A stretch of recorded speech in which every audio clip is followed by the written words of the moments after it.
29절까지 말씀입니다. 구약성경 37면 창세기 27장 1절부터 4절 그리고 25절부터 29절까지 말씀입니다.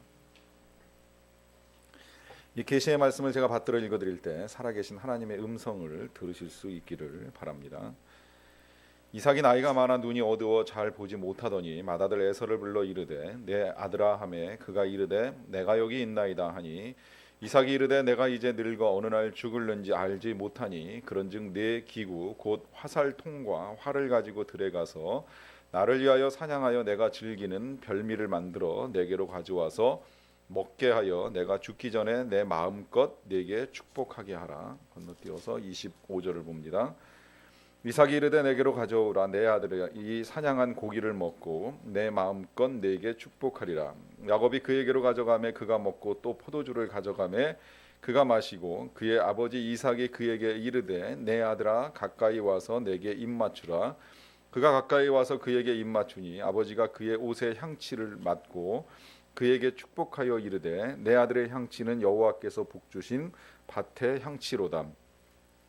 하나님은 하늘의 이슬과 땅의 기름짐이며 풍성한 곡식과 포도주를 내게 주시기를 원하노라.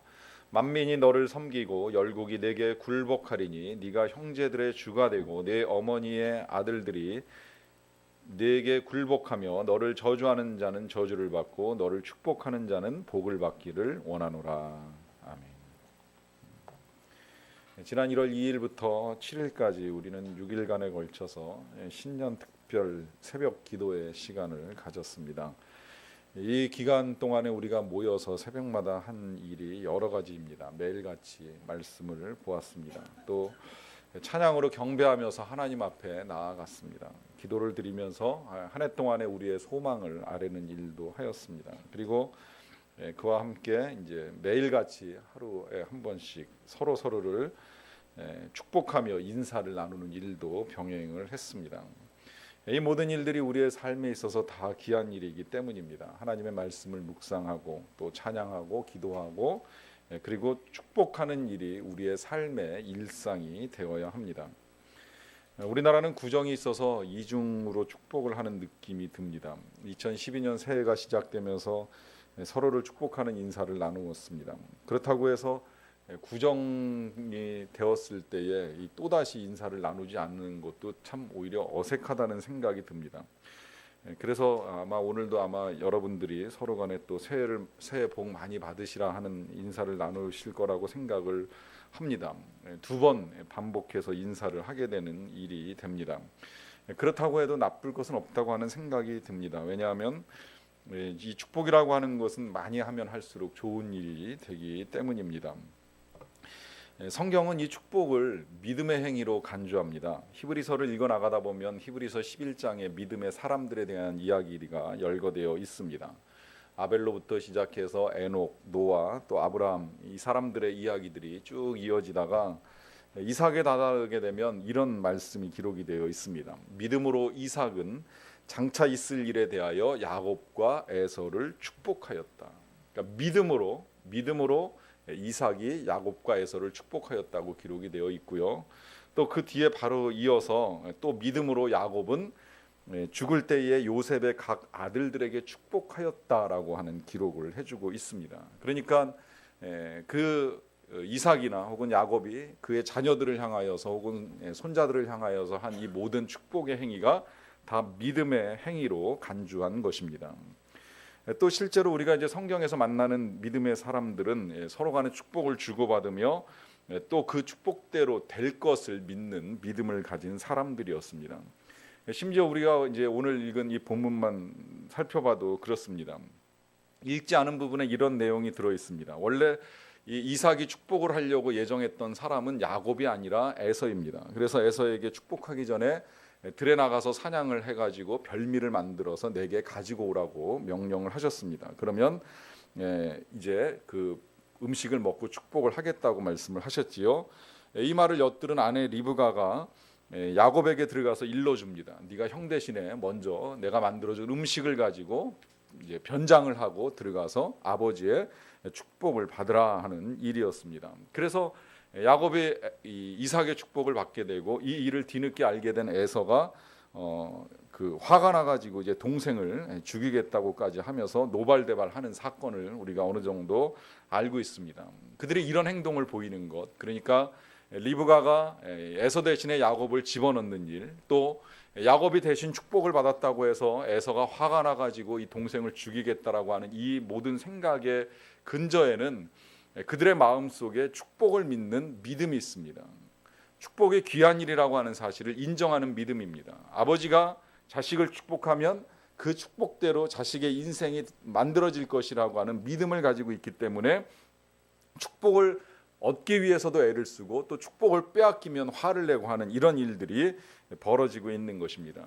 그래서 강준민 목사님이 쓰신 잡초 같은 인생에 베푸시는 하나님의 은혜라고 하는 책을 읽다 보면 히브리 사람들은 언어의 능력을 믿었다고 말씀을 합니다. 그들에게 있어서 말은 단순한 소리가 아니라 힘이요 또 창조의 재료라고 믿었다라고 하는 것입니다. 그렇기 때문에 이 야곱이 훗날에 그 야복강가에서 하나님의 사람을 만나서 씨름을 할 때에도 한 가지를 요구합니다. 당신이 나를 축복하지 아니하면 결코 내가 놓아주지 않겠습니다라고 하면서 그를 붙들고 늘어져서 그의 이름이 바뀌는 축복을 얻게 되는 결과를 보게 됩니다. 그러하기 때문에 우리에게 있어서도 무엇보다 먼저 이 축복을 믿는 믿음이 필요합니다. 그래서 우리도 이제 축복을 하고 복을 받으라, 복을 누리라, 또 형통하리라고 하는 이 서로를 향한 축복이 귀하다라고 하는 사실을 믿고 나아가셔야만 합니다. 그런 의미에서 인사 한번 더 합시다. 올해 정말 잘 되시기 바랍니다. 우리 옆 사람 보고 한번 축복하겠습니다. 올해 정말 잘 되시기 바랍니다. 올해 정말 잘 되시기 바랍니다. 자, 이렇게 축복을 주고받는 일도 중요하지만 이제 축복을 받기 위한 삶을 사는 것도 중요하다라고 하는 걸 생각을 해야만 합니다. 오늘 본문을 다시 생각을 해보면 이 나이든 이삭이 에서를 축복하기 전에 명령을 합니다. 그 명령은 들에 나가서 사냥을 하고 사냥을 해서 잡은 고기를 가지고 별미를 만들어 가지고 와서 나로 먹게 하고 난 다음에 축복을 하겠다라고 하시는 말씀입니다. 단순하게 생각을 해보면 아니 나이가 들고 또 세상을 떠나기 전에 아들을 축복하려면 그냥 축복하면 되지 굳이 왜 사냥을 내보내고 또 그 사냥한 고기를 잡아가지고 와서 음식을 만들어서 나보고 먹게 하는 일까지 하라고 하느냐라고 하는 명령을 내리는가 생각을 하게 됩니다. 우리가 새해가 되면 세배를 하고 세뱃돈을 주는 일을 하잖아요. 그런데 이 세뱃돈에 이제 논란이 생길 때가 종종 있습니다. 세뱃돈을 주다 보면 때로는 이제 세배하는 자리에 그 와 있지 아니한 사람이 있습니다. 그러면 그 사람에게도 세뱃돈을 전달해야 되느냐라고 하는 일이 이제 생깁니다. 그러면 중간에 이런 말을 하시는 분들이 종종 있어요. 세배도 안 했는데 무슨 세뱃돈이냐 이제 이런 말을 하는 겁니다. 기왕이면 세배를 받고 세뱃돈을 주는 것이 일반화된 생각입니다. 마찬가지로 그냥 축복해 주는 일도 불가능한 일은 아니지만 그러나 기왕이면 축복을 받을 수 있도록 하는 상황을 만드는 것이 좋다는 이야기입니다. 제가 그 교회를 시작하고 이제 그 재작년부터 이제 목회를 할 때 평일에 교회 전목사님하고 이제 둘이 있는 시간이 많습니다. 그리고 둘이서 식사하는 시간이 아무래도 많지요. 어느 날 점심에 전목사님이 올라와서 점심에 비빔국수를 먹는 것이 어떻겠느냐는 제안을 하시더라고요. 그래서 이제 그걸 하실 수 있냐고 물어봤더니 맛있게 비빔국수를 만들어서 교회에서 그냥 같이 식사를 하자고 그러더라고요. 근데 또 제가 비빔국수를 정말 되게 좋아합니다. 일요일, 월요일 쉬는 날이면 제 아내가 뭘 먹고 싶으냐고 물어보면 항상 비빔국수를 하라고 주문을 할 때가 많이 있습니다. 그래서 그러면 전 목사님이 하시겠다 그래서 이제 하시라고 말씀을 드리고 제가 이 말을 덧붙였습니다. 별미를 만들어다가 나로 먹게 하라. 그럼 내가 너를 축복하리라. 이제 이렇게 말씀을 드린 적이 있습니다. 실제로 전 목사님이 먹어보신 분은 아시겠지만 잘 만들어요. 잘 만들었어요. 정성껏 만들어서 가지고 왔는데 딱 한 가지가 아쉬웠습니다. 양이 너무 작았다는 거. 그거 빼놓고는 잘 만들어 가지고 와서 이제 같이 둘이 놓고서 이제 먹기 전에 제가 실제로 축복을 했습니다. 물론 평소에도 제가 목사님을 위해서 매일같이 기도를 하긴 합니다만은 그날은 이제 그 비빔국수를 앞에 놓고 제가 할 수 있는 최대한의 축복을 다 해주고서 그러고서 같이 음식을 나누어 먹었습니다. 사람이 꼭 무엇을 얻어먹었대서가 아니라 사람 마음이 그렇게 변할 수 있다라고 하는 것입니다. 이삭은 이제 그걸 알고 있습니다. 사람이요, 그냥 축복하는 일이 가능합니다. 기왕이면. 그런데 내가 내 자식을 축복하는 데에 최대한 잘해주고 싶은 마음이 있을 거 아닙니까? 부모의 마음이 그렇습니다. 내가 내 자식을 위하여 기도하는데 기왕이면 최고의 축복을 해주고 싶은 마음이 있으리라고 생각을 합니다. 이 마음을 갖기 위해서 이삭이 자식을 내보내는 거예요. 사냥을 해오라는 거예요. 음식을 만들어 오라는 거예요. 여기에 수고와 정성이 담기는 것을 알고 있습니다. 그리고 그 수고와 정성이 담긴 음식을 받아들면 이 이삭의 마음이 얼마나 좋겠느냐는 거예요. 이삭은 그 최고의 기분 속에서 최고의 축복을 하고 싶은 마음을 가지고 이러한 명령을 내리는 것입니다. 여러분, 이것이 사람의 마음입니다. 저는 교인들을 축복하는 것을 좋아합니다. 매일같이 교인들을 위해서 기도합니다. 특히 어린아이들을 머리를 만지는 것을 또 좋아합니다. 아이들의 머리를 그냥 만지는 것이 아니라 그 아이들의 머리를 만질 때마다 저는 그 아이를 위해서 기도하는 일을 해줍니다. 이건 제가 어렸을 때 제가 다녔던 교회, 섬겼던 교회에서 이제 목사님께 배운 일이에요. 목사님은 항상 어린 자녀들을 만날 때마다 머리를 만져주시면서 기도해 주시는 일을 하시는 것을 제가 옆에서 눈여겨보았던 적이 있습니다. 그래서 저도 목사가 되고 난 이후에는 할 수 있으면 우리 어린 자녀들을 만져주고 축복해 주는 일을 하고자 하는 마음을 늘 가지고 있습니다. 우리 어린 자녀들을 보면 다 사랑스럽습니다. 뿐만 아니라 우리 성도님들을 볼 때마다 늘 감사한 마음입니다. 한 명 한 명이 정말 소중한 하나님의 사람이라고 하는 생각을 가지고 있기에 정말 다 잘되고 다 복받고 다 형통했으면 좋겠다는 마음을 가지고 날마다 기도를 하고 있습니다. 그런데 마음이 달라질 때가 있어요. 뭐가 다르다냐고 하는 것이냐면 교회를 위해서 수고하는 사람들을 볼 때 마음이 또 달라집니다. 아무도 없는데 교회 와서 혼자 조용히 기도하는 사람들, 또 열심히 와서 청소를 하는 사람들, 또 굳은 일 생기면 먼저 하겠다라고 나서는 사람들, 좀 어려운 부탁을 드렸음에도 불구하고 싫다는 소리 한 번 하지 아니하고 예라고 순종하면서 즉각 이루어내는 분들을 보시게 되면 마음이 달라집니다. 저는 늘 새벽마다 이 물을 볼 때마다 그런 마음이 들 때가 많아요. 물론 주일에도 또 수요일에도 제가 마실 물을 위하여 섬겨주시는 분들도 늘 귀하다는 생각하고 있고요. 특히 새벽 시간에는 남들보다 더 일찍 나와서 물 떠놓고 예배를 준비하는 우리 집사님들 볼 때마다 한 잔 한 잔 마시면서 그냥 지나가는 것이 아니라 이 손길에 하나님의 은혜가 임하기를 축복하면서 기도를 하는 일이 제게서 저절로 나오게 됩니다.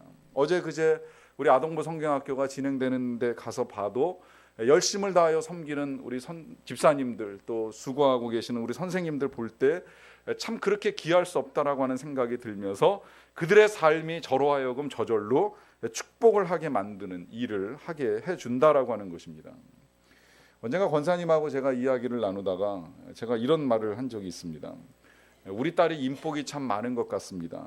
가는 데마다 좋은 사람을 많이 만나는 것 같습니다 하는 말씀을 드렸어요. 그랬더니 제 말을 들으신 권사님께서 이런 말씀을 하시더라고요. 인복이 많다라고 하는 것이 거저 그냥 주어지는 것이 아니라 좋은 사람이 그냥 그 근처에 있는 것이 아니라 그만큼 자신이 노력을 했기 때문에 받게 되는 것도 많습니다 하는 말입니다. 저는 권사님께서 그렇게 말씀을 해주신 것도 감사하게 생각은 하고요. 그 말씀 속에서 오히려 제가 이제 중요한 원리 한 가지를 다시 깨우쳤습니다. 그것은 이 인복이라고 하는 것이 물론 타고나는 사람이 있습니다. 또 저절로 주어지는 하나님의 은혜의 선물임에도 틀림이 없습니다. 그러나 우리 각 개인의 입장에서 봤을 때는 나는 타고난 인복이 없다라고만 탓할 일이 아니라고 하는 것입니다. 오히려 나의 삶이 다른 사람들에게 축복을 받을 만한 인생인가라고 하는 것을 돌아볼 필요가 있다라고 하는 것입니다. 특히 자녀를 가르치는 부모님들의 입장에서는 더욱 그렇습니다. 커가는 자녀들이 인생을 살아가면서 많은 사람들에게 축복된 인생이 될 수 있도록 자녀들의 언행을 분명하게 가르쳐야 될 필요가 있습니다. 물론 이 일이 쉬운 일은 아닙니다만은 그러나 기왕이면 누가 보더라도 사랑스럽고 축복해주고 싶은 귀한 아이라는 생각이 들 수 있도록 아이의 말과 행동을 가르쳐주는 일은 아주 중요합니다. 애가 참 됐어, 애가 참 괜찮아, 아주 크게 될 거야, 정말 귀한 아이야, 이런 소리를 듣는 것이 얼마나 귀한 일이 되겠습니까? 저는 이제 신방을 하면서 가끔 그런 경우를 볼 때가 있어요. 신방을 가서 예배를 드리고 나면 예배가 끝나고 난 다음에 신방하는 집에서 이제 음식을 준비해 주는 일이 있습니다. 뭐 다과를 준비하거나 아니면 뭐 밥을 먹게 되는 일이 종종 있지요. 자, 음식이 나오게 되면 그 예배가 끝날 때까지 아이는 벌써 이제 긴 시간을 기다린 겁니다. 기다리고 난 다음에 음식을 이제 먹으려고 준비를 하는 동안에 또 기다려야 되는 시간이 있습니다. 자, 이것을 기다리는 것이 사실은 어른도 쉽지 않은 일이지만 아이들은 더 어려운 일입니다. 그 시간이 예를 들어 식사 시간이 늦어진 경우라면 아이들이 배가 고픕니다. 먹고 싶은 마음이 있습니다. 그런데 이 아이가 말을 하지 않았음에도 불구하고 목사님이 기도가 끝난 다음에 먹어야 된다라고 하는 사실을 알면서 참고 기다리고 있는 아이들을 보면 참 기특하다는 생각이 듭니다. 어린아이인데 그 먹고 싶은 욕구가 상당히 강할 텐데 이 아이가 기다리고 있는 모습을 볼 때 대견하다라고 하는 생각이 듭니다. 거꾸로 생각을 해가지고 그걸 참지 못해서 음식에 손을 대거나 먹는 일을 보게 되면 그 누구도 기분 좋아할 사람이 없습니다. 이런 것들 하나하나가 우리가 자녀를 양육해 나가는 과정 중에 가르치고 고쳐줘야 될 부분이 될 수 있다라고 하는 것입니다. 왜냐하면 축복을 받는 일도 중요하지만 축복을 받기 위해서 준비시켜가는 삶이 필요하기 때문입니다. 이와 더불어서 우리가 축복받는 자녀가 되기 위하여서 부모를 공경하도록 훈련을 시키는 일도 병행되어야만 합니다. 자, 오늘 이삭도 에서에게 이제 명령하고 부탁을 하지요. 그것이 축복의 길이요 또한 그런 자녀에게 하나님께서 은혜를 베푸신다라고 하는 것을 알고 있기 때문입니다. 이 부모의 명령에 순종하는 자녀는 당연히 하나님께 복을 받게 되어 있습니다. 누구보다도 이삭은 이 사실을 경험적으로 잘 알고 있는 사람입니다. 그는 그의 아버지 아브라함이 자신을 데리고 모리아산에 올라가서 자신을 묶어서 결박하고 하나님께 제물로 바치려고 하는 그 상황 속에서 아버지에게 반항하거나 혹은 저항하지 아니하였습니다. 묵묵히 아버지가 하시는 그 모든 일들을 순종함으로 받아들였습니다. 그 일 이후에 자신이 어떤 은혜를 받고 평생을 살아왔는지를 누구보다도 잘 알게 된 사람이 이삭입니다. 그는 자신의 삶이 은혜로 이어지는 복된 삶이었다라고 하는 분명한 경험을 가지고 있었기에 그래서 그는 에서에게 명령하고 또 순종을 기대하고 축복을 준비하는 것입니다. 때로는 이런 삶을 자녀들에게 가르쳐야 합니다. 시골에서 농사를 지으시는 어떤 장로님이요, 이런 말씀하시는 것을 제가 직접 들어본 적이 있습니다. 집을 새로 지으셔서 이제 방문을 하게 됐는데요, 아주 오래된 낡은 한옥을 털어내고 아주 깨끗하게 이제 양옥집을 지으셨습니다. 그 집을 짓기 위해서 도시로 떠난 자녀들에게 돈을 보내라고 하셨다는 거예요. 없어도 만들어 보내라고 명령을 하셨다는 겁니다. 적어도 한 집당 1,000만 원 이상씩 내라고 요청을 하셔가지고 이제 그 돈을 모아가지고 그 집을 지으신 거예요. 그러면서 장로님 하시는 말씀이 있습니다. 내가 집을 지을 돈이 없어서 자녀들에게 돈을 가져오라고 명령하지 아니하였습니다. 한 해 농사만 잘 지으면 이 집 한 채 짓는 것 정도는 얼마든지 가능한 일이라고 하는 것입니다. 그럼에도 불구하고 자식들에게 이 부담스러운 요구를 한 것은 뭐냐면 그 장로님의 마음 속에는 자녀들이 복을 받기를 원하는 마음을 가지고 계셨기 때문이라는 거예요. 부모님께서 여생을 살 수 있도록 살 집을 지어주는 자녀들은 복을 받으리라고 하는 분명한 믿음을 가지고 계셨기 때문입니다. 그래서 내 돈 아끼기 위해서가 아니라 자식들이 복받는 인생을 살도록 하기 위하여서 그렇게 하셨다는 것입니다.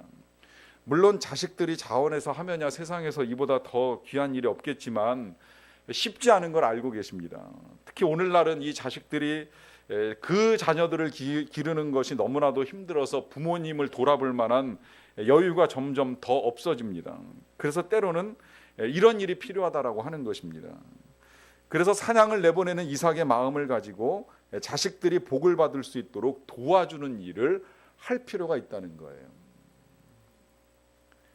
제가 목회를 하면서 성도님들에게 밥을 얻어먹는 일도 있고 가끔은 사주기도 합니다. 우리나라는 왜 보통 밥을 먹으러 가자 그러면 그렇게 말한 사람이 돈을 내는 것이 이제 일반적인 관례라고 되어 있습니다. 그래서 요새는 제 아내가 저보고 밥 먹자는 말을 안 합니다. 외식하자는 말을 잘 안 하더라고요. 언젠가 한번 제가 당신이 먹자 그랬으니까 당신이 네 그랬더니 그 이후로는 제가 먼저 외식하자고 할 때까지는 잘 그 말을 못 들어본 것 같아요. 자, 먹으러 가자는 말을 꺼내놓고 이제 제가 꺼내놓고서 집사님들하고 식사를 하자라고 하는 말을 해놓고서도 때로는 집사님들이 밥값을 내시는 경우들이 종종 있습니다. 그러면 저는 이제 잠깐 고민을 합니다. 내가 먹으러 가자 그랬는데 왜 집사님께서 돈을 내시나? 물론 그렇게 되는 경우에 제가 이제 가만히 있는 일들이 종종 있을 수 있습니다. 여러분 참고로 아십시오. 제가 절대 돈이 없어서도 아니고 또 얻어먹는 것을 즐겨서도 아닙니다. 저는 제가 살 기회가 있으면 얼마든지 살 용의가 있고 또 필요하면 사달라고 저에게 요청을 하십시오.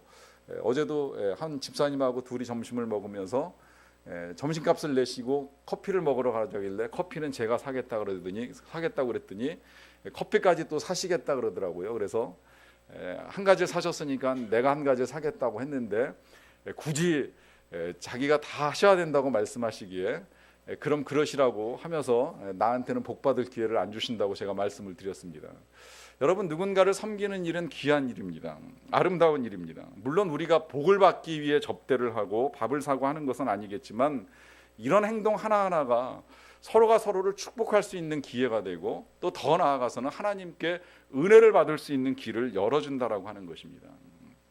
하지만 이제 우리의 축복의 수준이 여기서 머무르면 안 되고요. 진짜 그리스도인들은 상대방이 복받을 행동을 하지 아니할 때라 할지라도 그를 위해서 축복하는 사람을 말합니다. 예수님께서는 우리가 누구를 만나든지 먼저 평안을 빌라고 말씀을 하셨습니다.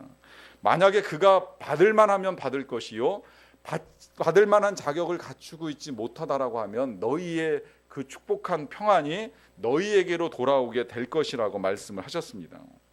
이 대상은 이웃에게만 해당되는 것이 아니라 심지어는 원수에게도 해당이 됩니다. 원수까지도 축복하고 원수에게까지도 복을 빌어주라고 말씀을 합니다.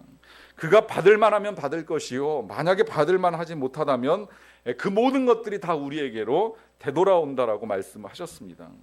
역시 이것도요 우리가 되돌려 받기 위해서 하는 건 분명히 아닙니다. 하지만 그만큼 하나님께서 이 모든 것들을 이 모든 축복들을 다 귀하게 여기신다라고 하는 의미입니다.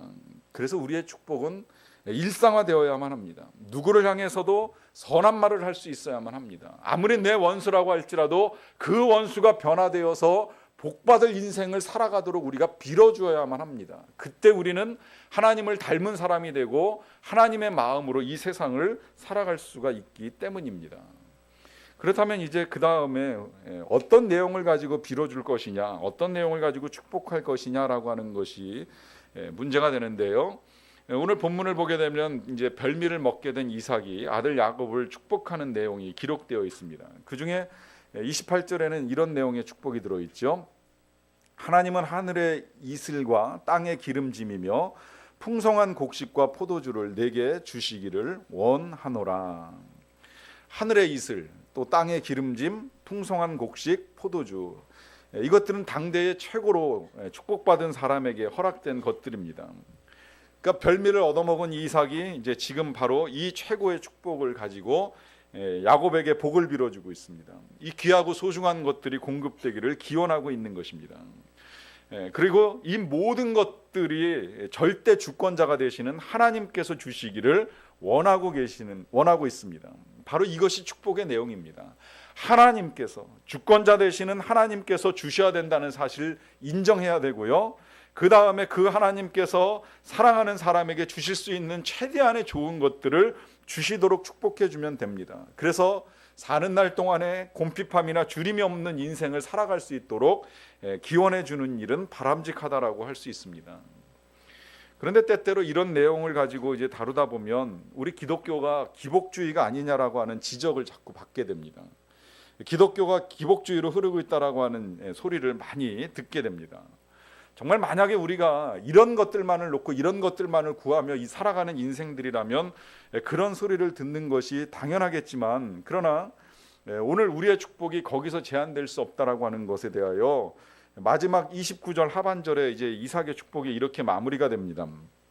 너를 저주하는 자는 저주를 받고 너를 축복하는 자는 복을 받기를 원하노라. 물론 이 말씀도 해석에 따라서는 지극히 개인 중심적인 축복처럼 여겨질 수 있습니다. 너를 저주하면 저주받는다. 너를 축복하면 복을 받는다. 마치 우리 한 사람 한 사람이 어떤 중심점에 놓여 있는 것처럼 이제 여겨지는 그런 말씀입니다. 사실 이 말씀은 이삭이 야곱에게 처음 했던 축복의 내용이 아니라 하나님께서 아브라함을 부르실 때 했던 축복의 내용입니다. 약속의 내용이지요. 너를 저주하는 자가 저주를 받을 것이요 너를 축복하는 자가 축복을 받을 것이라. 아마 그 말씀을 아버지 아브라함으로부터 전해 들었던 이삭이 이 말씀 참 괜찮다고 생각을 하면서 이제 야곱에게 똑같은 내용으로 복을 빌어 주었을 것입니다. 그렇다면 이 말씀을 주신 하나님이나 아니면 이 말씀으로 축복을 하는 이삭이 지극히 개인 중심적인 삶을 살아가라고 아브라함이나 혹은 야곱에게 축복을 했다고 보기는 어렵습니다. 분명 그렇지는 아니할 것입니다. 물론 하나님께서 우리를 그만큼 사랑하시는 증거로 이 말씀을 해주신 것은 틀림없습니다. 우리를 사랑하시기 때문에 아무도 너를 저주할 자가 없고 너를 축복하는 자가 복을 받을 것이라 하는 약속을 주셨음에도 틀리지는 않습니다. 하지만 하나님이 우리에게 원하시는 것은 여기서 그치는 것이 아닙니다. 이렇게 축복하는 근본적인 의미는 우리 하나님의 백성들이 복에 근원된 삶을 살아가라고 하시는 것입니다. 그것이 하나님께서 아브라함을 부르신 목적이기도 합니다. 하나님께서 하나님의 백성들이 복의 근원으로서 하나님의 복을 흘려보내는 축복의 통로가 되어야 된다는 것입니다. 그래서 실제로 보게 되면 아브라함 덕에 그를 따라다니는 롯이 사는 거예요. 아브라함의 부요함에 덧붙어서 롯이 함께 부요함을 누립니다. 심지어 이 롯은 아브라함 때문에 죽을 뻔한 그 소돔성의 멸망의 와중에도 목숨을 건지는 은혜를 누리게 됩니다. 아브라함이 아니었으면 그도 죽을 수 있었던 인생이었으나 아브라함 때문에 롯이 복을 받는 인생을 사는 거예요. 야곱도 자신의 삶을 통해서 라반이 함께 부요함을 누리는 은혜를 받게 됩니다. 요셉도 요셉을 통하여서 형제들이 살게 되고 이집트 사람들이 살게 되고 당시에 가뭄을 겪었던 많은 나라의 사람들이 이 요셉 때문에 복을 받는 은혜를 누리게 됩니다. 하나님은 우리가 이런 삶을 살기를 원하시는 거예요. 너를 통해서 다른 사람들도 복을 받고 하나님의 은혜를 누릴 수 있게 되어야 된다라고 하는 것이지요. 그러하기 때문에 우리가 우리의 자녀들을 축복할 때에도 우리의 자녀 혼자 잘 먹고 잘 사는 인생이 아니라 우리의 자녀들 때문에 다른 사람들도 더불어서 잘 살 수 있는 그런 은혜를 누릴 수 있도록 축복을 해 주어야 된다는 것입니다. 하지만 이것은 물질의 부요함이나 혹은 능력의 탁월함만을 말하지는 않습니다. 가장 중요한 축복의 전달자는 영적인 은혜를 나누는 사람입니다. 하나님의 사랑의 전달자가 진정한 복의 근원이라고 할 수 있습니다. 하나님의 말씀을 전해서 많은 사람을 주님께로 인도하는 사람, 또 하나님의 사랑을 나누어 주어서 하나님의 선한 영향력을 미칠 수 있는 사람이 진정으로 복된 사람이라고 하는 것입니다. 그러나 이러한 축복의 일들을 나눈다고 해서 우리의 삶이 전적으로 세상 사람들이 말하는 복된 삶을 살게 되지는 않습니다. 우리 기독교인들의 잘못된 복에 대한 개념을 지적하는 책 축복의 혁명이라고 하는 책에서 이 책의 저자인 박철수 목사님이 이런 지적을 합니다. 오늘 우리 기독교의 문제가 축복관에 있다는 것입니다. 잘못된 복에 대한 개념이 기독교를 변절시켰다라고 하면서 그는 올바른 복에 대한 개념은 십자가와 부활의 근거를 두어야 된다는 말씀을 합니다. 그러면서 이 책이 내용은 괜찮은데 좀 아쉬운 점이 뭐냐면 이분은 이제 만사형통이라고 하는 말을 아주 싫어하시더라고요. 특히 예수 믿으면 만사형통 이제 이런 주제를 다루는 걸 아주 못마땅하게 여기십니다. 이것 때문에 이제 한국 교회가 병들었다 말씀을 하시는 거예요. 저는 이 주제를 가지고 이제 작년에 1월달에 5주 동안 이제 설교를 했던 적이 있습니다. 만사형통, 뭐가 형통이냐 할 때 저는 절대 이 세상에서 잘 되는 것만이 형통이라고 말씀을 드리지 아니하였습니다. 때로는 형통이라고 하는 것이 바울의 삶에 비추어 보건대 이 세상에서 고난당하는 삶일 수도 있다라고 하는 점입니다. 어려움을 겪어 나갑니다. 그러하기 때문에 우리 그리스도인의 진정한 형통, 만사형통이라고 하는 건 땅에서만 잘 되는 것을 의미하는 것이 아니라 하늘에서도 잘 되는 삶이 되어야 한다는 것을 분명하게 가르쳐 드렸습니다. 여러분, 오늘 이 축복의 말씀을 다시 한번 생각을 해봅니다. 너를 저주하는 사람이 저주를 받고 너를 축복하는 사람이 축복을 받을 것이라. 이 말씀은 우리가 인생을 살아가면서 축복만 받고 살아갈 수는 없다라고 하는 말씀이 함께 담겨져 있습니다. 다시 말씀을 드리면 우리가 인생을 살면서 우리를 저주하는 사람을 만날 수도 있다라고 하는 것입니다. 또 실제로 이 축복을 받고 그 직후에부터 시작을 해서 죽을 때까지의 야곱의 인생을 보면 과연 그의 인생이 축복된 인생이었는가라고 하는 생각을 다시 한 번쯤은 해보게 됩니다. 왜냐하면 이 아버지의 축복을 받자마자 야곱이 겪어야 되는 일은 에서에게 쫓기는 일이었습니다. 광야에서 홀로 외로이 잠을 자야만 하는 시간이 있었습니다. 외삼촌 라반의 집에 가서 20년 동안 눈 붙일 겨를도 없이 양치는 일을 하는 시간이 있어야만 했습니다. 그 삼촌과의 관계가 뒤틀리면서 고향으로 돌아올 때에는 다시금 형을 만나야 되는 마음의 부담감을 가지고 와야만 했습니다. 형을 만나기는 하였는데 딸 하나밖에 없는 딸이 강간을 당하는 일을 겪게 되고 또 그 12명의 아들 중에 가장 사랑했던 아들이 어느 날 갑자기 사라지는 고통을 겪어야만 했습니다. 심한 가뭄 속에 애굽이라고 하는 곳까지 이민을 가야 했고 그 이민지에서 남은 여생을 살 수밖에 없었습니다. 그러하기에 그가 바로왕 앞에서 하는 고백이 있죠. 내 나그네의 세월이 130년이오나 험악한 세월을 보내었나이다. 이것이 이삭으로부터 축복을 받은 야곱의 생애입니다. 여러분, 복된 인생이라고 할 수 있겠습니까? 여러분, 우리의 삶에도 우리가 서로를 향하여 축복을 빌고 좋은 일이 많기를 늘 기원하지만 때로는 우리의 삶에도 어려움이 닥칠 수 있습니다. 그런 사람 만나지 않기를 원하지만 우리를 저주하는 사람이 우리 곁에 있을 수 있다라고 하는 거예요. 아니, 오히려 예수님은 이렇게까지 말씀을 하셨습니다. 나로 인하여 누군가 너희를 핍박할 때에 기뻐하고 즐거워하라. 우리가 핍박받는 일을 만날 수 있다는 것입니다. 환난을 겪을 수 있다는 거예요. 그럼에도 불구하고 그런 자들이 복이 있다고 말씀하시면서 주님은 기뻐하고 즐거워하라고 당부를 합니다. 왜냐하면 하늘에서 너희의 상이 크기 때문이라. 여러분, 진짜 복된 인생은 바로 이 하늘의 영광을 바라보는 사람입니다.